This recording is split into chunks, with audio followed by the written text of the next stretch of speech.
Imagine गर्नुहोस् तपाईँ बिहान उठ्नुहुन्छ, आफ्नो रुमको झ्याल खोल्नुहुन्छ, अन्नपूर्ण रेन्जलाई हेर्नुहुन्छ, क्रिस्टल क्लियर फेवा लेकलाई हेर्नुहुन्छ, प्याराग्लाइडर्स उडिरहेका छन् आकाशमा, literally heaven on earth, right?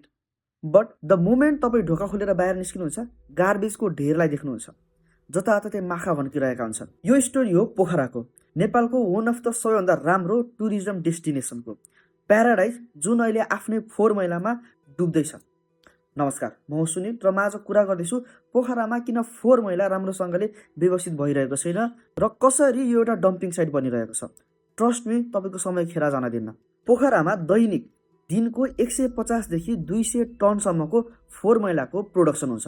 अब तपाईँलाई यो सुन्दाखेरि सानो सुनेला, थोरै सुनेला, तर यो लगभग 40वटा हात्तीको वेट बराबर हो।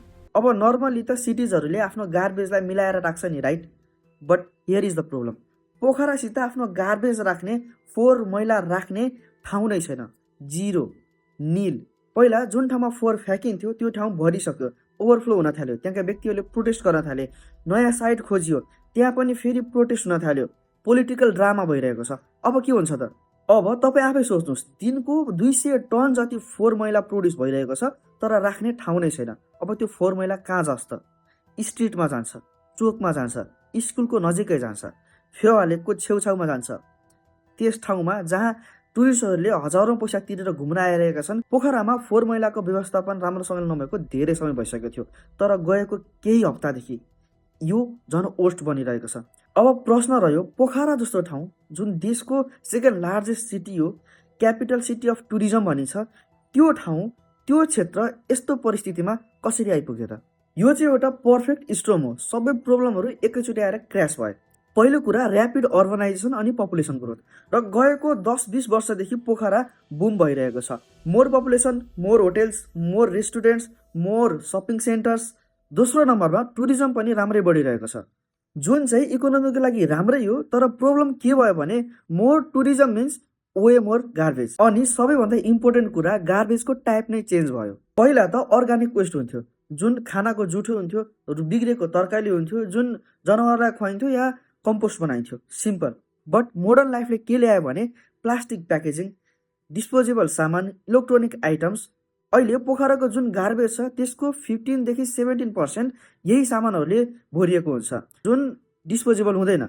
अनि त्यसमा पनि मात्र 10% मात्र रिसाइकल हुन्छ, बाँकी त्यहीँ बसिरहन्छ। पहिलो कुरा त सिटीको इन्फ्रास्ट्रक्चर यो सबै कुरालाई ह्यान्डल गर्नको लागि रेडी थिएन। र अर्को कुरा, जुन व्यक्तिहरूले यसको लागि काम गरिराख्नु भएको छ, यसमा काम गर्नुभएको छ, ती व्यक्तिहरूले त्यही पुरानै सिस्टममा चलिरहनु भयो, नयाँ कुरामा ध्यानै दिनु भएन वा नयाँ इक्विपमेन्टहरू ल्याउनतिर सोचै गएन उहाँहरूको। अब बजेट नपुगेर त्यसमा उहाँहरूको ध्यान नगएको हो कि त्यही पहिलाकै सिस्टममा काम गर्न सजिलो भएर त्यसमा अड्किनु भएको, यो उहाँहरूले नै जान्नुहोस्। अब ल्यामेलको स्टोरी सुनौँ है, बिकज यो सबै कुरा यहीँबाट बिग्रियो। कति वर्षमा यो टेम्पररी ल्यान्डफिल भयो पोखरा 32मा, जसमा सिटीले सबै गार्बेज डम्प गर्थ्यो। Out of site, out of mind, problem solve type. तर यो ल्यान्डफिल यस्तो टेम्पररी भयो कि इयर्स अनि इयर्ससम्म लगातार चलिरहन्छ। अनि गार्बेजको पहाड झन्भन्दा झन् बढ्न थाल्यो, हायर एन्ड हायर। अनि के भइरहेको थियो थाहा छ? यो माउन्टेनबाट टक्सिक ग्यास निस्किरहेको थियो, केमिकल निस्किरहेको थियो, जुन अन्डर वाटरमा मिक्स भइरहेको थियो। स्मेल अनबियरेबल, डिजिज स्प्रेड भइरहेको थियो, जसले गर्दाखेरि त्यहाँ बस्ने रियल फ्यामिलीलाई प्रब्लम भइरहेको थियो। त्यसैले उनीहरूले प्रोटेस्ट गर्न थाले र रोड नै ब्लक गर्न थाले, जसले फोहोरको गाडीलाई अगाडि बढ्न दिएन। अनि त्यस क्षेत्रका व्यक्तिहरूले प्रोटेस्ट गरेको गलत पनि थिएन, किन त्यस क्षेत्रका व्यक्तिहरू मात्र सफर हुन पर्ने यो सिटीको पुरै गार्बेजलाई त्यहाँ डम्प गरेर? Make no sense, right? अनि गभर्मेन्टले भन्छ ठिक छ, हामी नयाँ साइट खोज्छौँ, साउन्ड रिजनेबल, राइट? तर प्रब्लम के भयो भने every single location they propose got rejected.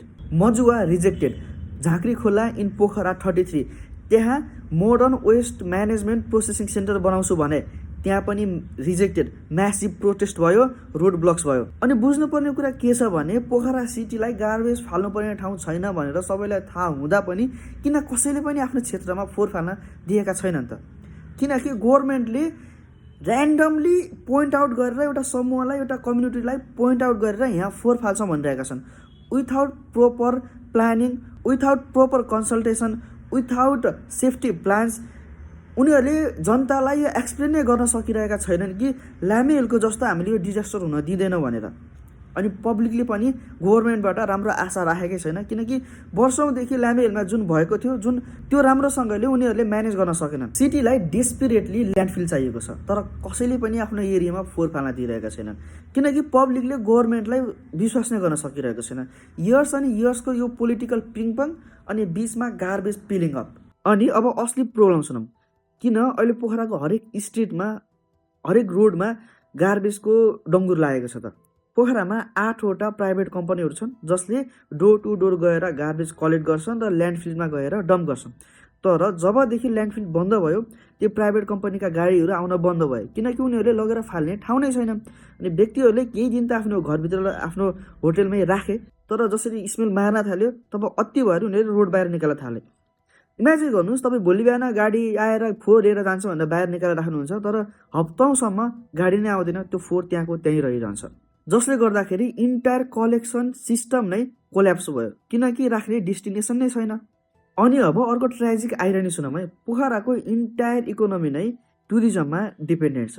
ओल्डभरिका मान्छेहरू पोखरा आउँछन्, अन्नपूर्ण हेर्छन्, फेवातालमा बोटिङ गर्छन्, प्याराग्लाइडिङ गर्छन्, one of the best place on earth. यी टुरिस्टहरूले सिरियस मनी खर्च गर्छन् होटेलमा, रेस्टुरेन्टमा, ट्रेकिङमा, गाइडमा, अनि यिनीहरू यत्रो पैसा खर्च गरेर यहाँ घुम्न आउँछन् अनि पाउँछन् के?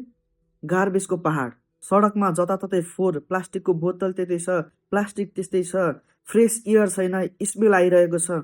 अनि त्यही टुरिस्टहरूको रिभ्यू आउँछ सोसियल मिडियामा पोस्ट, माउन्टेन इन्क्रेडिबल छ तर सिटी डिस्कस्टिङ। यो त्यस्तै सिनारियो हो जब तपाईँले 5 स्टार रेस्टुरेन्ट खोल्नुहुन्छ अनि अगाडि सर्भ गर्दा चाहिँ ट्र्यास ल्याएर दिनुहुन्छ। अनि यो सल्भ गर्न सकिन्छ, this is not rocket science, solution exist र दुनियाँभरको सिटिजमा यो सक्सेसफुल्ली रन भइरहेको छ। First, waste segregation at source चाहियो।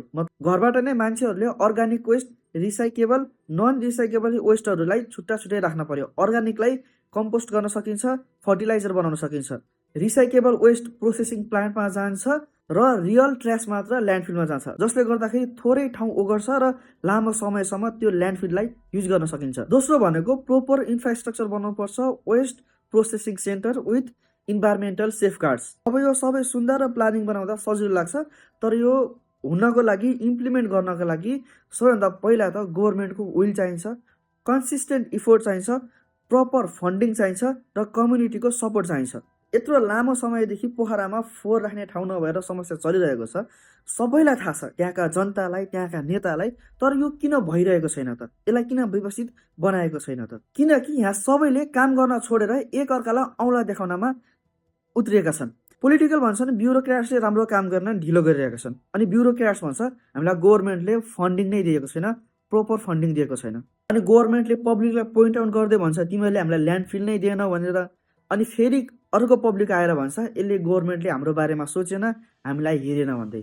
सबैले काम गर्न छोडेर मिलेर काम गरौँ, कसरी व्यवस्थित बनाउन भन्ने कुरातिर लाग्न छोडेर एक अर्कालाई औँला देखाउने र झगडा गरेर यसलाई पोलिटिकल मुद्दा बनाउन थालेका छन्। अहिले पोखराका मेयर धनराज आचार्यले धेरै व्यक्तिहरूबाट धेरै गाली खाइराख्नु भएको छ। तपाईँ आफै सोच्नुहोस् न, दिनको 200 टन जति दिनदिनै फोहोर निस्किन्छ अनि यसलाई व्यवस्था गर्नको लागि कुनै प्रपर प्लान नै छैन। अनि कसरी भन्ने they are good at their work, अनि फेरि उनलाई नै भोट किन दिने? पोखराको यो स्टोरी कुनै युनिक प्रब्लम होइन, डेभलपिङ वर्ल्डको धेरै सिटिजहरूमा यस्तो प्रब्लमहरू आउँछ। Rapid growth without infrastructure, consumption without sustainability र पोलिटिकल प्यारालाइसिस, जबकि प्रब्लम अभियस छ। पोखरा जस्ट एउटा इक्जाम्पल हो र एउटा वार्निङ पनि हो। जब हामीले इन्भाइरोमेन्टल इस्युलाई इग्नोर गर्छौँ till they become disaster. Pokhara एउटा प्याराडाइज बन्नको लागि पोखरासँग सबै चिज छ, natural beauty, cultural richness, economical potential. तर अहिले जब 200 टनको गार्बेज व्यवस्था गर्नको लागि सफोकेट गरिरहेको छ। प्रश्न यो होइन कि अब पोखराले यो समस्यालाई समाधान गर्न सक्छ कि सक्दैन। प्रश्न यो हो कि अहिलेका पोलिटिकल लिडर्सहरूले यसलाई समाधान गर्नको लागि साँच्चीकै ध्यान दिएका छन् कि छैनन्, कि यसलाई फेरि आउने चुनावलाई अर्को मुद्दा बनाउनको लागि राखिरहेका छन्। एउटा यो केसले पनि देखाउँछ कि जनताले आफूले भोट हालेर पठाएको नेतालाई प्रश्न गर्नु, अकाउन्टेबल राख्नको लागि कति जरुरी छ भनेर। किनकि जनताले शुद्ध हावा र पानी पाउनुपर्छ। थ्याङ्क्स फर वाचिङ, र अर्को भिडियोमा भेट्नको लागि सब्सक्राइब गर्नुभएको छैन भने कृपया प्लिज सब्सक्राइब गरिदिनु होला र भिडियो सेयर पनि गर्न सक्नुहुन्छ आफ्नो साथीभाइमा। त्यति बेलासम्मको लागि Have a good time. Take care. Bye bye.